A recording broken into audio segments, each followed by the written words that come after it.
Hi, welcome back, and thank you for sticking with us. We're going to switch gears a little bit. We talked in the first half of the show on how to get you out of debt and keep you out of debt, and we're now going to talk with a man who's more than willing to watch you go into debt.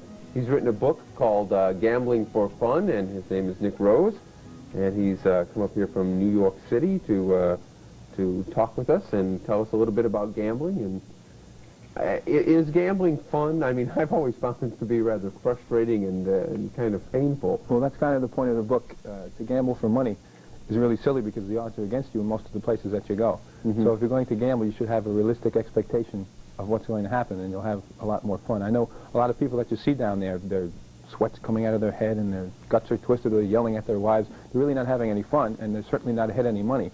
So there really is no reason to gamble that way. And most people who go will come out behind in the long run. So you have to have a realistic expectation. Well, the expectation of going there to win is a foolish expectation in the first place, because if it were possible on a regular basis, then the casinos would be out of business. Right, well, it's not a foolish expectation. It's possible, and that's a very big part of the fun, is that it could be the day that you win. But if you go down 10 times, maybe every 10 times you'll come out ahead only 2 of the times or 3 of the times. There's no way, really. There are a couple technical ways that theoretically games can be beaten, but for most people, for practical purposes, you're really not going to win if you're a casual gambler over the long run. So you have to have some other motivation besides just the money. Money, free drinks, and crowded, smoke-filled rooms. Right. Yeah, okay. Let's talk about the games themselves. Which games, if we're going to a casino, will give us the best possibility of winning? Well, it's hard to say. It depends a lot on what kind of person you are. If you're one of the very rare people that has almost a photographic memory and can memorize cards in blackjack and know exactly when to hit and stand, then that will be your best chance. There's actually, the odds will be slightly in your favor. But to everybody who thinks they can do that, there's more people think they can do that than they can actually do that. So for most people, it's better to stick with other games that technically can't be beaten, but it might be your lucky day if you play dice or baccarat or something like that. Because if you don't know what you're doing in blackjack, the odds may be 30 or 40 or 50% against you instead of what some of the gambling books say.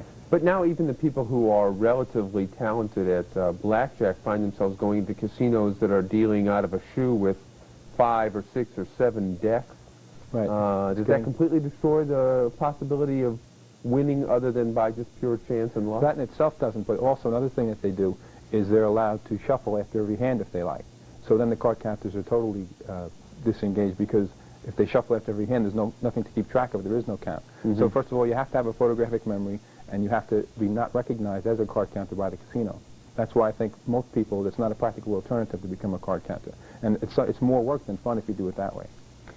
We see, especially in areas like California, around Nevada, in New Jersey, there's always books and courses and classes you can take on how to play blackjack and beat the system. Do those courses ever work? Is there a system for beating blackjack?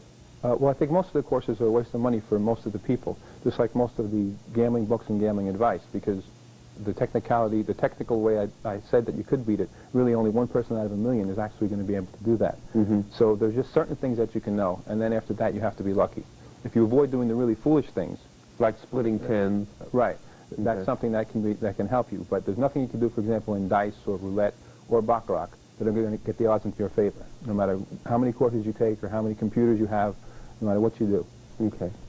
We want to remind you we're talking with Nick Rose, the author of Gambling for Fun, and you're more than welcome to give us a call and join in the conversation. We're talking about gambling and techniques and what games are good and what games are bad.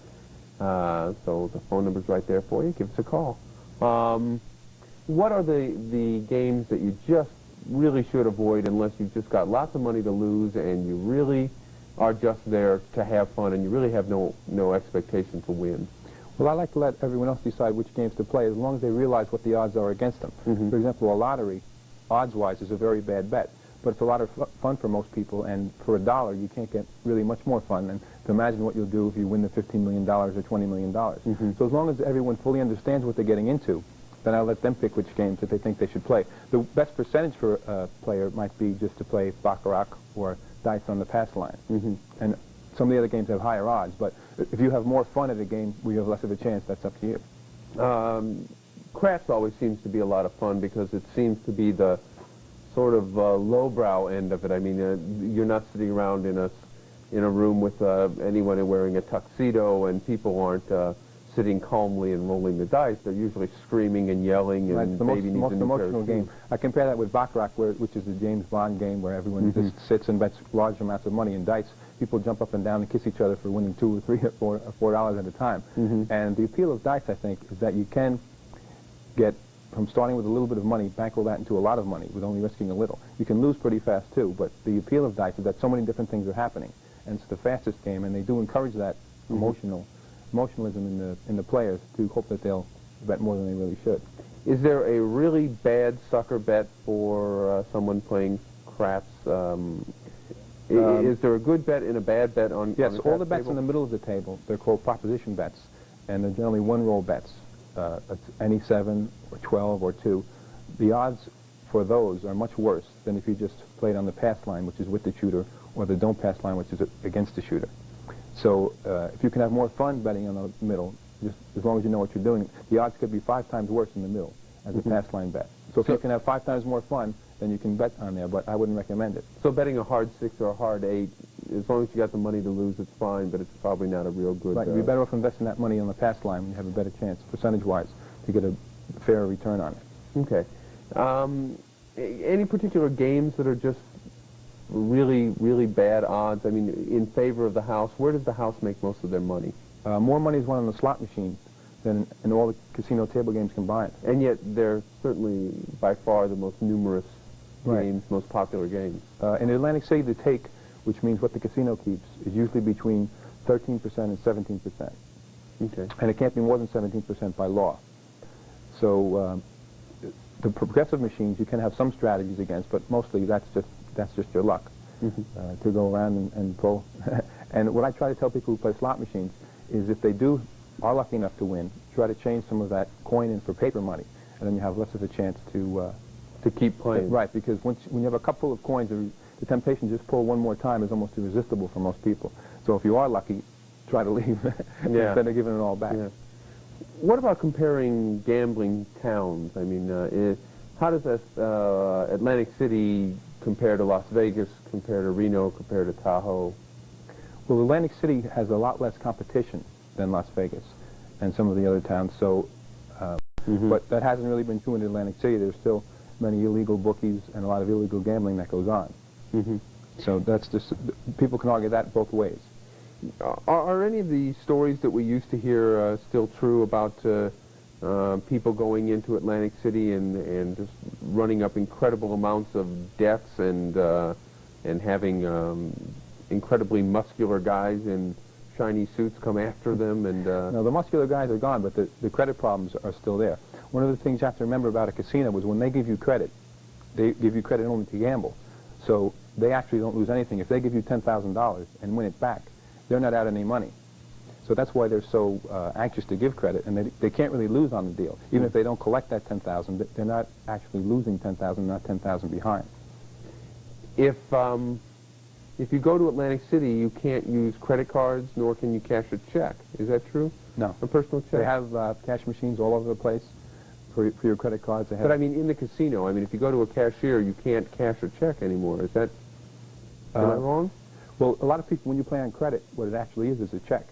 You sign a marker that is a check that's going to be deposited to your account if you lose. Yeah. And the cash machines might be right outside the casino, but they have all the money that you can get on credit cards and American Express traveler's checks. We always hear stories about the person who is flown into Atlantic City or Las Vegas and picked up in a casino limousine and given a suite for free and given all this wonderful food.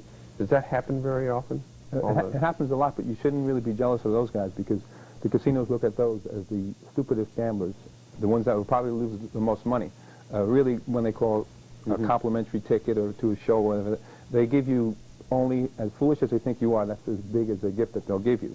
Because they're not going to pay you to come down there and give you a suite if they expect you to win. So only the people who are really the most foolish players who lose the most money get those kind of perks, so we shouldn't be jealous of those people. So if they offer it to you, it's not a real great compliment. Right, it's not a compliment. I wouldn't refuse it, but just see it for what it is, Mhm. and try not to let them get such a good return on that investment. How did you get into this? How did you get into gambling? I mean, this isn't something that you studied in college or No, anything. I'm more of a journalist than a gambler, and this is just one thing that I looked at. And I've always been interested in it. And I saw kind of a new way to look at it. Instead of appealing to people's greed, which a lot of other books do, I tried to just appeal to their common sense. And a lot of people that aren't hardcore gamblers or never even thought of gambling before seem to like this approach a little bit better. Okay.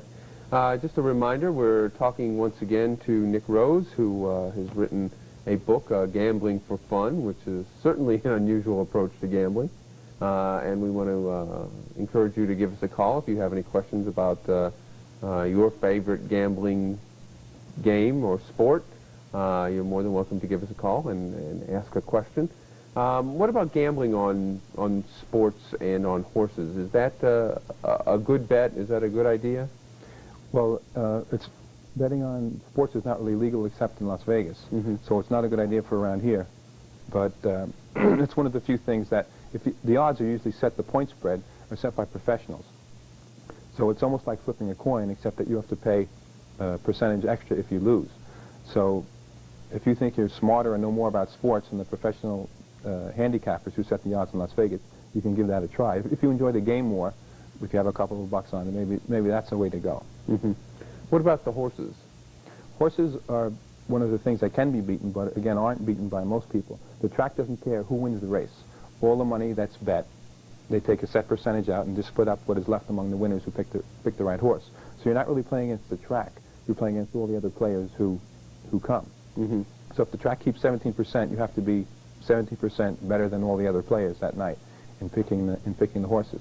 So it's technically possible to win, but that percentage usually gets to everybody sooner or later. Yeah, okay.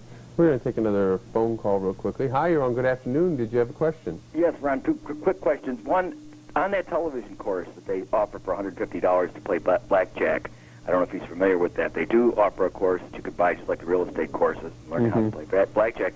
Is that of any value? And the second quick question is, card counters. Can one learn to become a card counter if they've got a good memory, and are they easily spotted in casinos and actually thrown out?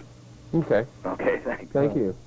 Again, the courses you pretty The course, much... I would say, is really overpriced. If you're really serious about becoming a card counter, there are other books that I have a bibliography in mind will list that you could become a card counter and tell you pretty much all you need to know. Most people, though, can't really become card counters, and the casino gets better and better at recognizing them all the time. The higher you bet and the better you get at it, the more chance there is that you're going to be recognized. Do they really come up to you and grab you by the arm and say, "Excuse me, sir, you have to leave"? No, what they'll do now is just shuffle the deck after every hand, which will... any card counter will probably just get up and leave then of his own accord because he doesn't want to play when he doesn't have the odds in his favor. Okay, all right. Let's take another phone call. Hi, you're on Good Afternoon. Did you have a question? Yes, sir. I have two quick questions here. Now, there was an article in Omni magazine a few months back, and the first one was that you get better odds through like a bookie or like numbers games, stuff like, stuff that's illegal, rather than if you went to a casino. Now, is that true? It's true, especially with the lotteries. If you bet an illegal number, your odds are better than if you bet the pick 3 or pick 4 with the state of New York or the state of New Jersey. I guess it's a set payout if you usually bet with an illegal bet. It's 500 to 1. But with the state, it's just according to how many people pick that winning number. That's why it's usually less. If 3 or 4 people pick the same number, It's a the percentage jackpot of a is split pool. lots of times. Yeah. Okay. Your other question? Yes. Also in the article there, they were talking about the new ways people, like with card counting, now that they have these like little buttons like that they can press in the bottom of their shoe. Right. Sends a little electronic signal out to the van, and then they send it back, and the guy's got a little hearing aid, looks like he's old, and then he hears the whatever numbers or cards should be coming up next, and like video cameras built into belt buckles. Underwear. Yeah, all sorts of weird stuff. Now, There was one guy that was caught with eyeglasses with a monitor, computer monitor, a really small one on there, and he could see the electronic impulses, so he would keep track exactly of the cards. But they are illegal in most places, and that's one of the few things you can get in trouble for having. Are they illegal or just against the rules in the casino?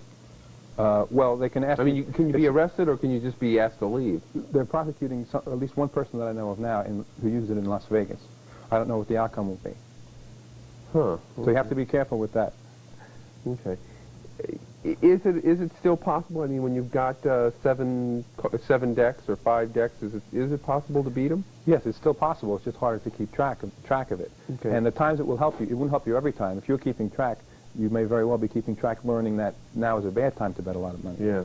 Is it? Are there any just basic rules without having to go through a major system on how to play blackjack? Blackjack seeming to be the most popular. Yes. You shouldn't play blackjack at all unless you know when to hit and stand and split and double down in every situation. That's listed in my book. But say the odds are like 1% in favor of the casino in blackjack if you play perfect strategy like that, even if you don't count cards. But if you don't know exactly when to hit and stand, it could be 30%, 40%, 50%. So that's not one of the games you should play if you don't know what you're doing. If you want to just have fun and not think a lot, play baccarat or dice or some of the other games like roulette. Baccarat is just betting who's going to get closer to 9 in a combination of cards. Right, there are only 2 hands. One is called player, one is called dealer. And you can bet either with the player hand or the dealer hand. So it's just kind of like a toss of the coin. Right, with a little bit of an edge in there for the casino. But that's an exciting game in some ways because the really big bettors usually play that game. And you can sit next to somebody betting $10,000 when you're only betting $5 or $10. And that's kind of fun. You rub elbows with the uppity-ups. Hi, you're on Good Afternoon. Did you have a question? Yes, I do. Last time I was in Atlantic City, it seemed that every casino I went to, if I was doing well at a blackjack table, a pit boss would come up to me and ask me if I'd like to get rated. I was a little reluctant because I wasn't really sure of what that involved. And if you could explain that just a bit. When a casino rates you, what they do is keep track of about how much money you bet in a certain period of time. They usually ask you for your birthday and your name, and that's how they keep track of you in the computer.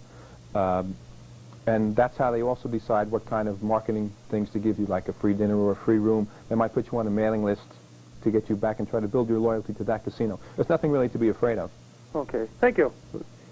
So you don't have to worry about them following you around or anything like that? No, in most of the games, you don't have to worry about them following you around. They're happy to have you play any of their games. The more you play, the happier they are. And they just want to try to reward you for giving them such a good chance at your money if you bet big at some of the tables for a prolonged period of time. It doesn't happen at the $2 tables very often. No. Okay. Hi, you're on Good Afternoon. That's the only place they'll see me.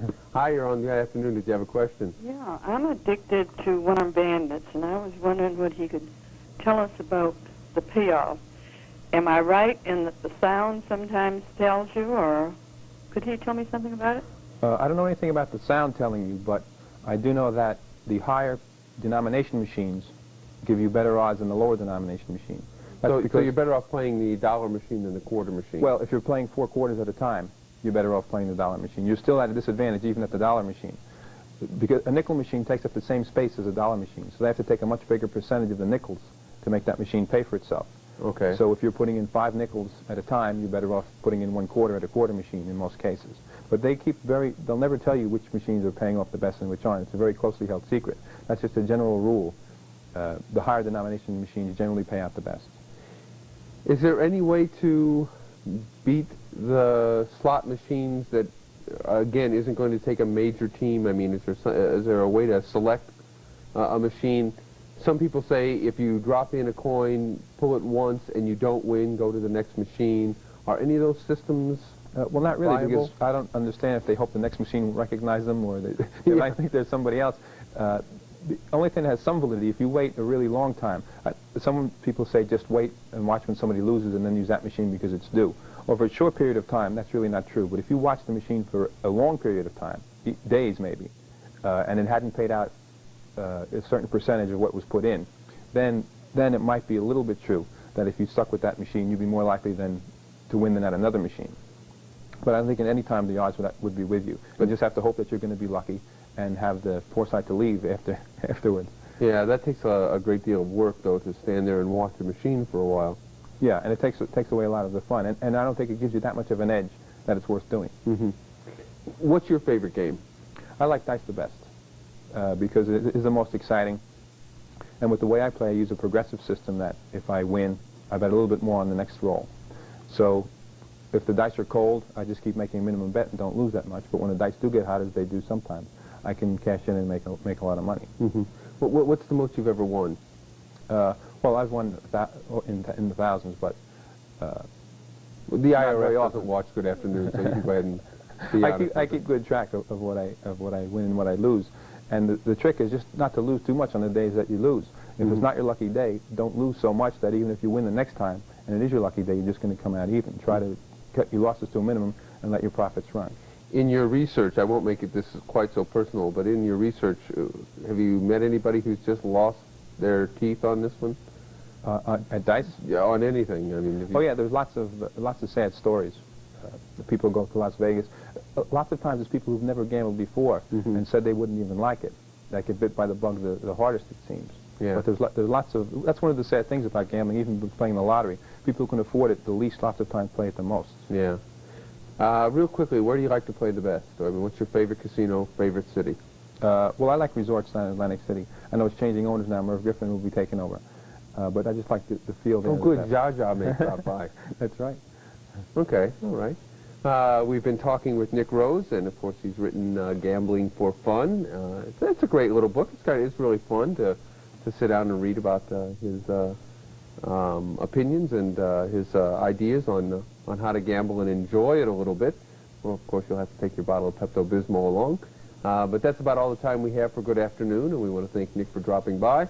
And we'll be back on Monday. We'll be talking to Steve Bowman, who is running for the Senate in our area. You'll get a chance to ask him some questions. Until then, we hope you have a good afternoon. Thanks for joining us.